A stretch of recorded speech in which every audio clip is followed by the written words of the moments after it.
আমরা কঠোপনিষদের দ্বিতীয় বল্লীর 15 নম্বর মন্ত্রে আছি। বলা হচ্ছে সর্বে বেদা যৎ পদমামনন্তি তপাংসি সর্বাণি চ যদ বদন্তি যদিচ্ছন্তো ব্রহ্মচর্যম চরন্তি তত্তে পদম সংগ্রহেণ ব্রবীম্যোমিত্যেতৎ। অর্থাৎ বলা হচ্ছে, যমরাজ বলছেন, সকল বেদ যেই ব্রাহ্মী স্থিতি বা যেই পরম পদের কথা বারবার উল্লেখ করেছে, সব তপস্যা বা সব সাধনা যেই স্থিতিকেই অনুভব করানোর জন্য, যাকে প্রাপ্ত করার জন্য সাধকগণ ব্রহ্মচর্য আদি ব্রত পালন করে থাকে। হে নচিকেতা, তোমার সামনে আমি সেই স্থিতিকেই সংক্ষেপে বর্ণনা করছি।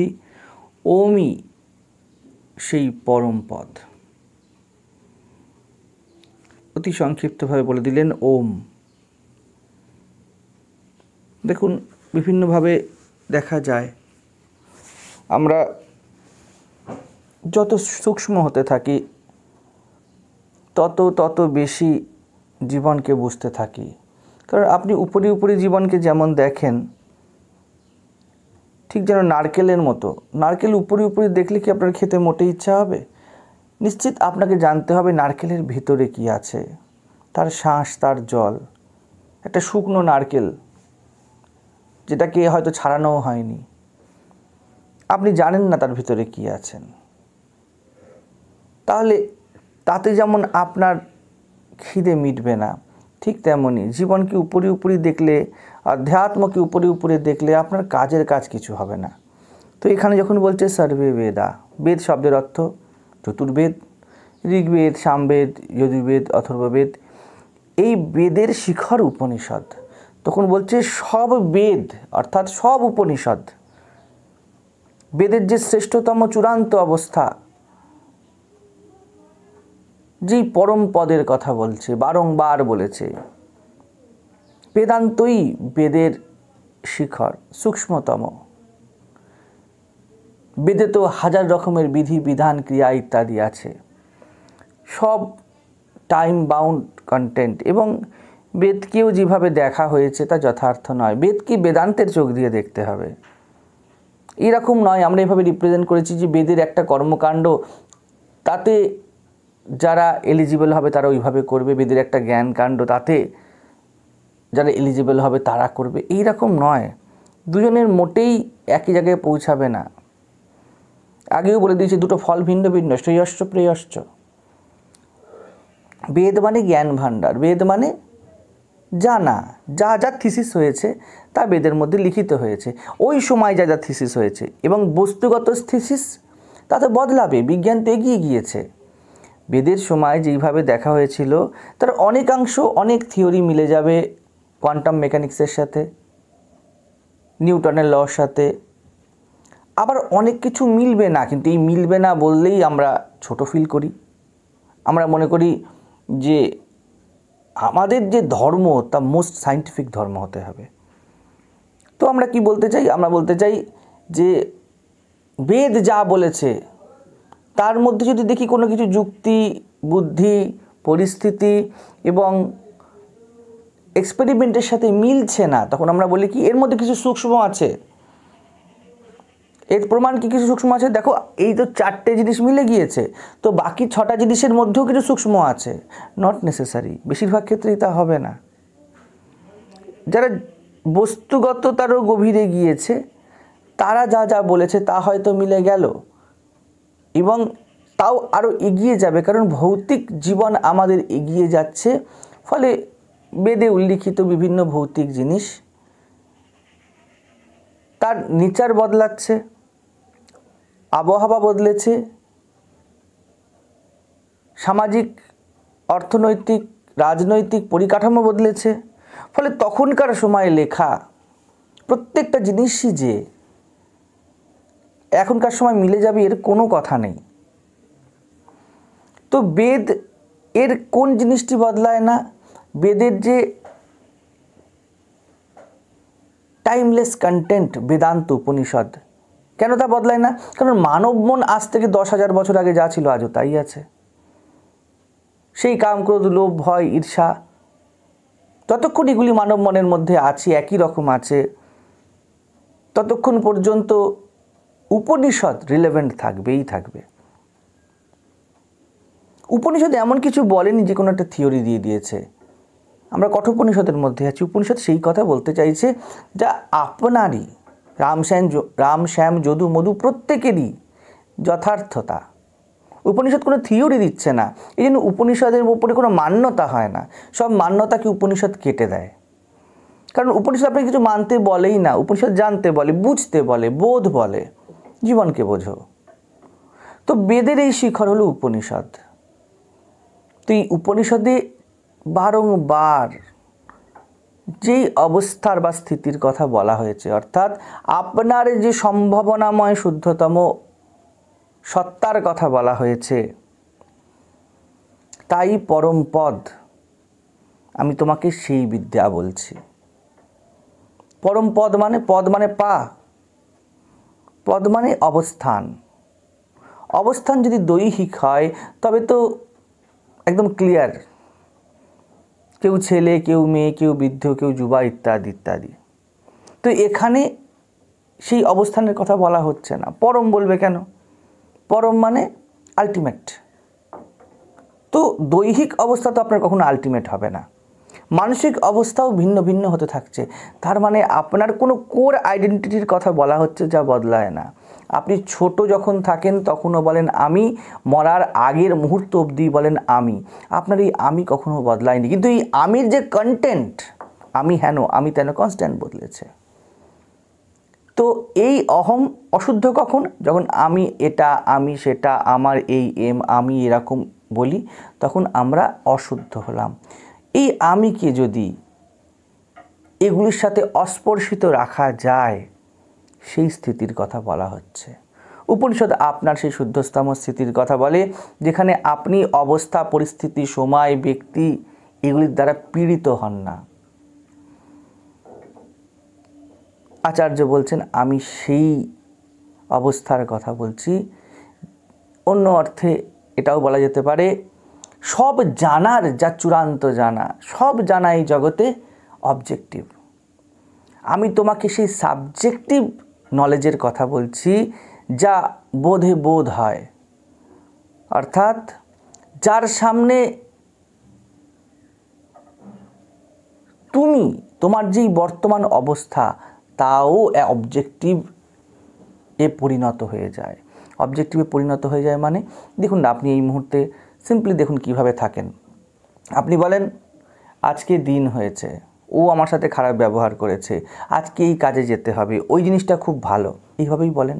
যখন আপনি কথাটা বলেন তখন আপনি নিজের যে ধারণা বা মন বা কনসেপ্ট বা দেহ, একে আমি ধরে নেন এবং বাইরে দেখেন।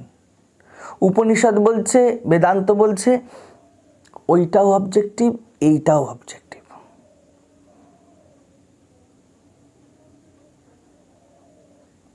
এটা আমাদের বুদ্ধির ধারণায় যায় না। কারণ যবে থেকে জন্মেছি, ভালো মন্দ, ঠিক ভুল যাবতীয় জিনিসকে তো আমি বাইরে থেকেই অ্যাবজর্ব করে একে তৈরি করেছি। আপনার যা সংস্কার, জার্মানির একজনের সংস্কার তা হবে না, চীনের একজনের সংস্কার তা হবে না। কেন হচ্ছে না? কেন একই রকম হচ্ছে না? কারণ ওইখানকার যে স্থানকাল পরিস্থিতি, সেই হিসাবে তার অন্তঃকরণ গঠিত হচ্ছে। আপনার ভারতের হিসাবে গঠিত হচ্ছে হয়তো, বা অন্য কোনো দেশের হিসাবে গঠিত হচ্ছে। তো যা বাইরে আছে তাই তো ভিতর হয়েছে। তো উপনিষদ বলল দেখুন, সূক্ষ্ম দুটোই বাইরে। তো ভিতরে কি রইল? ভিতরে তো কিছু নেই, নাড়ি বুড়ি আছে শুধুমাত্র পেটের ভিতরে। মানে আপনার সূক্ষ্মতম অবস্থায় কি রইল? ওই বাইরেরই বলুন আর ভিতরেরই বলুন, একটি জিনিস তো কমন। বলে কি কমন আছে? বলে আমি কমন আছে। আমার পরিবার, আমার সমাজ, আমার বাড়ি, আমার ঘর, আমার সিচুয়েশনস, আমার চিন্তা, আমার মন, আমার ভয়, আমার শরীর, আমার হাত, তো আমি বদলাচ্ছে না। তুমি একটা ফেক আমি বানিয়ে ফেলেছো যে বলছে এটা আমি। দেখুন, আমরা বলছি আমার দেহ, কিন্তু কিভাবে বাঁচছে? আমি দেহ। এই হলো আইডেন্টিফিকেশান। তো সব জানা আমাদের অবজেক্টিভ। উপনিষদ বলছে এই জানাও অবজেক্টিভ, এই জানাও অবজেক্টিভ, কিন্তু তুমি একে ভুল করে সাবজেক্ট বানিয়ে রেখেছো। উপনিষদ সেই কোর জানার কথা বলছেন। কোর জানা, দেখুন কথাটাকে খুব ভারীভাবে নেবেন না, সরল অর্থে নিন। জ্ঞান বড় সরল, যেখানে আপনার বায়াসড মানসিকতা থাকবে না, জ্ঞান সেখানে অতি সহজে প্রকাশিত হয়ে যাবে। আপনি কিছু কভার করে রেখেছেন, সেই জন্য প্রকাশিত হচ্ছে না। প্রকাশিত হচ্ছে না, আপনি ঢেকে রেখেছেন। বালিশের নিচে মোবাইলটা ঢাকা আছে, মোবাইল কি নিজের কাজ করছে না? মোবাইলের অ্যাক্টিভিটি, সফটওয়্যার সব ঠিকই আছে, অ্যাজ ইট ইজ আছে, যা বাইরে থাকলেও থাকে। আপনি ঢেকে রেখেছেন। কীভাবে ঢেকে রেখেছি? অবজেক্টিভ নলেজ দিয়ে, সংস্কার দিয়ে। আমি কি ইচ্ছা করে ঢেকে রেখেছি? না, আপনি ইচ্ছা করে ঢেকে কেউ, কোনো জীব ইচ্ছা করে ঢেকে রাখেনি।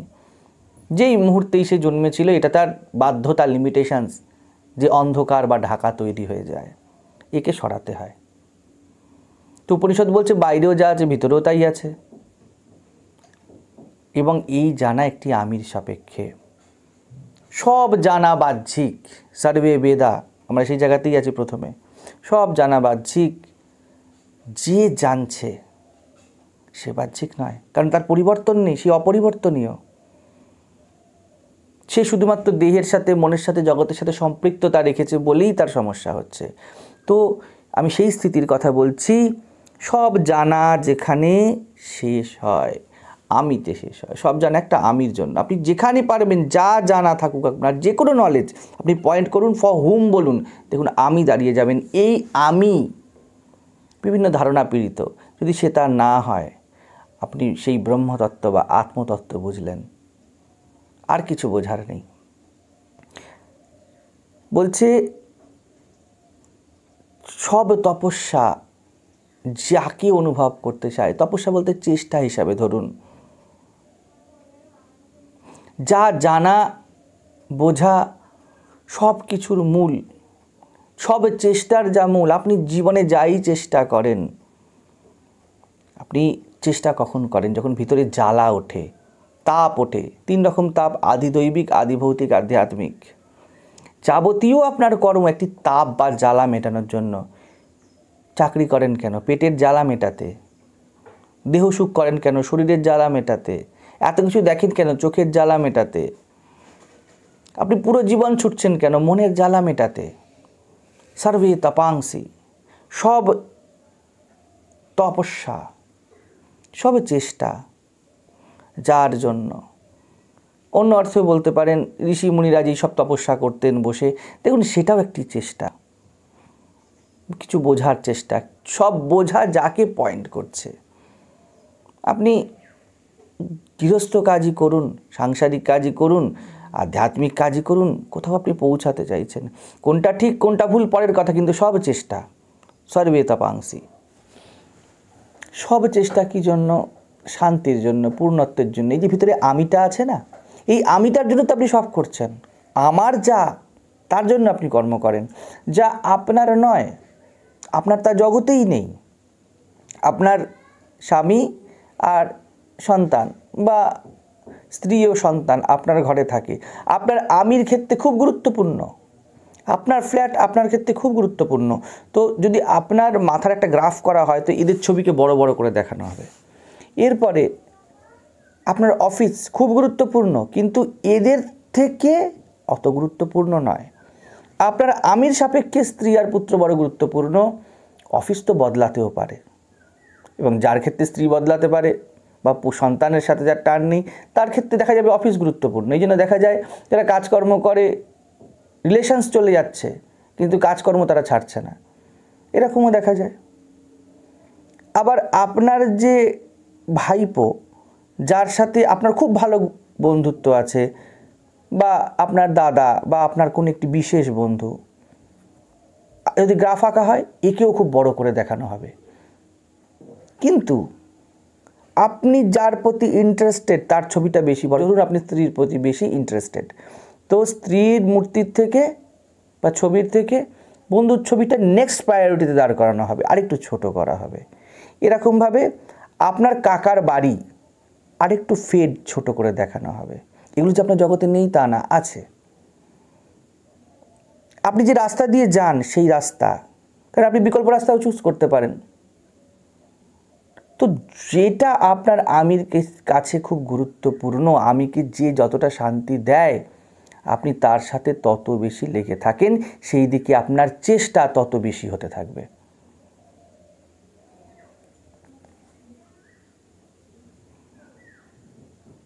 তপস্যা অর্থাৎ অগ্নি, তাপ। আপনি আপনার তাপ মেটাতে, এই আমিকে তৃপ্তি দিতে হিসাব মতো এগুলিকে ব্যবহার করছেন। এই যে বলা হয় না স্বার্থ স্বার্থ, আমাদের জগতে সব স্বার্থের সম্পর্ক এই অর্থে বলা হয়।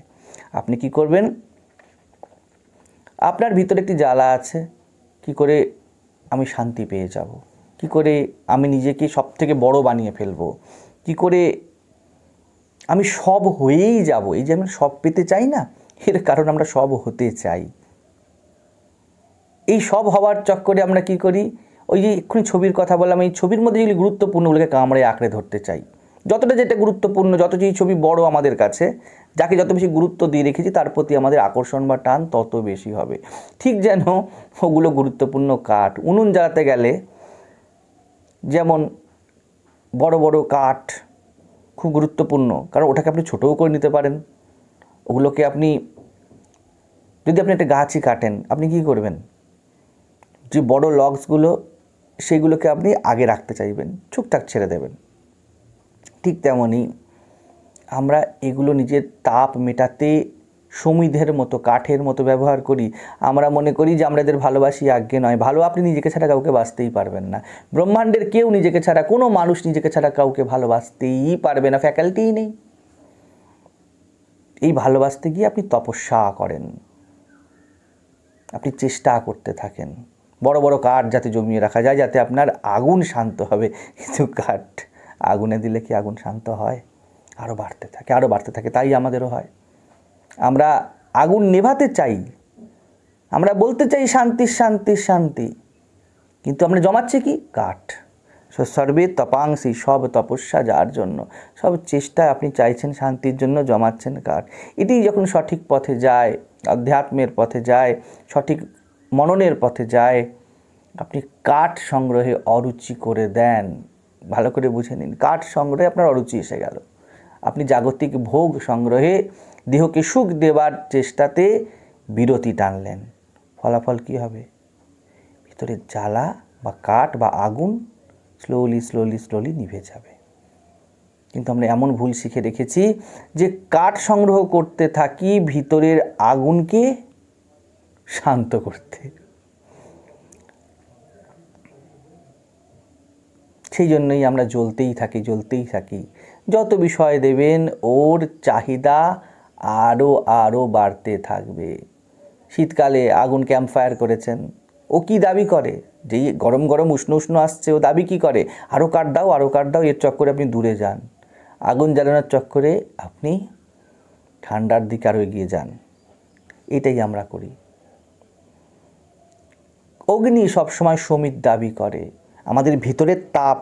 বুঝুন, খুব সরল সত্য, কিন্তু আমি যেটা বলছি এই মুহূর্তে, আমাদের ভিতরের তাপ বিষয় দাবি করে, ভোগ দাবি করে, ইন্দ্রিয়ের যে বিষয়বস্তু, এছাড়া ভিতরে তাপ বা যন্ত্রণা বাঁচতে পারবে না আপনার।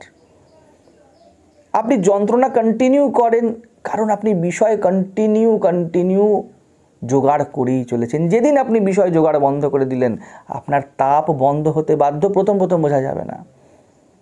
আপনি যদি উনুনে কাঠ দেওয়া থামিয়ে দেন, 1 সেকেন্ডে কি উনুন শান্ত হয়ে যাবে?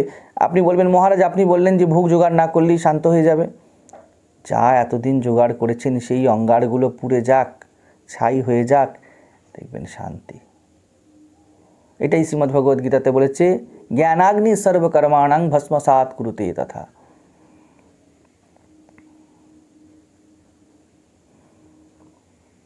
তো সব চেষ্টা আমাদের কিছু হতে, আর তাই হতে চাইছি যা আমরা হতে চাই না।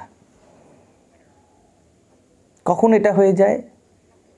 পজ, ফুল স্টপ, বিং, হতে শুরু করুন। আপনি অগ্নিতে সমিধ না দিলে আপনার তপস্যার প্রয়োজনই মিটে যায়। জীবনের তাপ উৎপাদন করছে যেই সব বিষয়, অশান্তি আনছে যেই সব বিষয়, তাকে ফুল স্টপ বলুন। এখানে তাই বলা হচ্ছে সর্বে বেদা। আর বলছে যদিচ্ছন্ত ব্রহ্মচর্যম চরন্তি, ব্রহ্মচর্য, ব্রহ্ম বা আত্মা যাই বলুন না কেন, আত্মার পথ, আত্মোপলব্ধির পথ, এক্ষুনি সেটাই বলা হলো। ব্রহ্মচর্য মানেই মানুষের শেষতম অর্থ করে রেখেছে বীর্য ধারণ। দেখুন, সত্যের পথে, আত্মার পথে আপনি যখন হাঁটতে শুরু করেন, ঠিক এই কাঠ সংগ্রহের মতো বিভিন্ন জিনিস অপ্রয়োজনীয় মনে হয়। আপনার মনে হয় না যে কাঠ ধরানোর জন্য একটু কর্পূর বা কেরোসিন তেল রাখি। আপনার আর মনে হয় না যে দেশলাইটা সংগ্রহ করে রাখি। আপনার আর মনে হয় না যে কাঠগুলো ভিজে আছে, ওগুলোকে ছাদে দিয়ে আসতে হবে, নালে উনুন নিভে যেতে পারে। আপনার আর মনে হয় না যে রান্না করব। কারণ কি?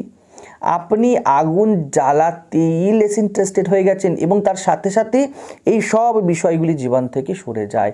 সেরকম ব্রহ্মচর্যের পথে বহু জিনিস জীবন থেকে চলে যায়, অপ্রয়োজনীয় বোধ হয়, অবস্ট্যাকল বোধ হয়, ভয় চলে যায়, দুশ্চিন্তা চলে যায়, মিথ্যা কথা বলার প্রয়োজনীয়তা থাকে না, নিজের বিভিন্ন প্রোফাইল মেনটেন করার প্রয়োজনীয়তা থাকে না, অধিকাধিক ভোগ, কাপড় চোপড়, পোশাক আদি এগুলির জন্য প্রয়োজনীয়তা থাকে না,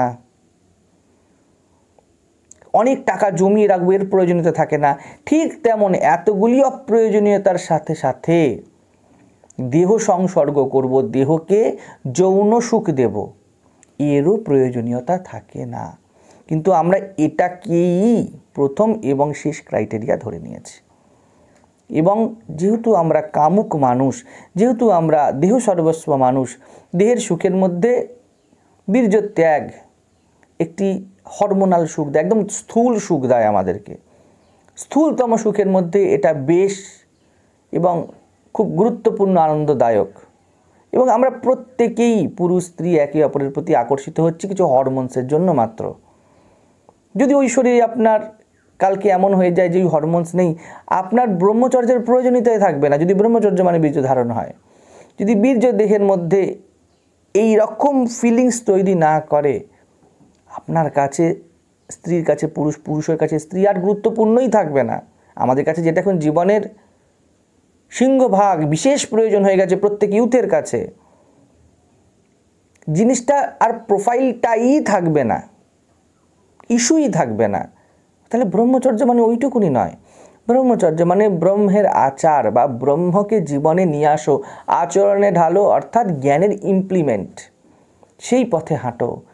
যেই জন্য, যেই স্থিতির জন্য জীব সব রকম তপস্যা করে, সব জানার মূল যা, সব তপস্যা এবং ব্রহ্মচর্যের মূল যা, যে অত আচরণ,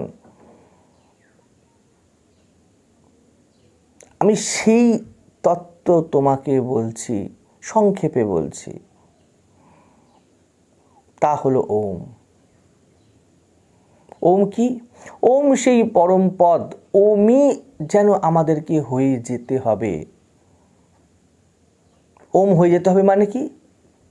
আপনি ওমের ঘাড়ে চেপে বসবেন যে ওম আমি তোমার সাথে এক হয়ে যাব, ওমের একটা স্টেনলেস স্টিলের মূর্তি বানিয়ে তাকে চেপে ধরবেন, নাকি দিনরাত্রি ওম ওম ওম ওম করবেন আর ভাববেন আমি ওম হয়ে যাব? ওমের অর্থ ওমকে পকেটে পোড়া নয়, আপনি ওম হয়ে যাবেন, এটাই পরম, অর্থাৎ এটাই শিখর। ওম একটি শব্দবাচ্য, কারণ এখানে পুরো কথাটা শব্দের মাধ্যমে হচ্ছে, আর তো কোনো উপায় নেই বোঝানোর। জানা বোঝার মানব জীবনের শ্রেষ্ঠতম অভিব্যক্তি, তার একটা অক্ষর বা শব্দ বা হিন্ট বা প্রতীক হলো এই ওম। আমি খুব এমফাসাইজ করে বলছি, প্রতীক এই ওম। তুমি ওমকে জানো, এটাকে লোকে আবার মোটাভাবে ওমকে জানো, ওমকে জানো, মোটা মোটা বই চলছে ওমের কি অর্থ, উনি কি বলেছেন, সেই মহারাজ কি বলেছেন, অমুক আনন্দ সরস্বতী কি বলেছেন। এই রকম নয়, কোথাও ক্রিয়াযোগে কোথায় কি বলা হচ্ছে, এই ব্যাপারটি বলাই হচ্ছে না। বলছে আমি সংক্ষেপে একটি শব্দের মাধ্যমে প্রকাশ করছি, তা হলো ওম।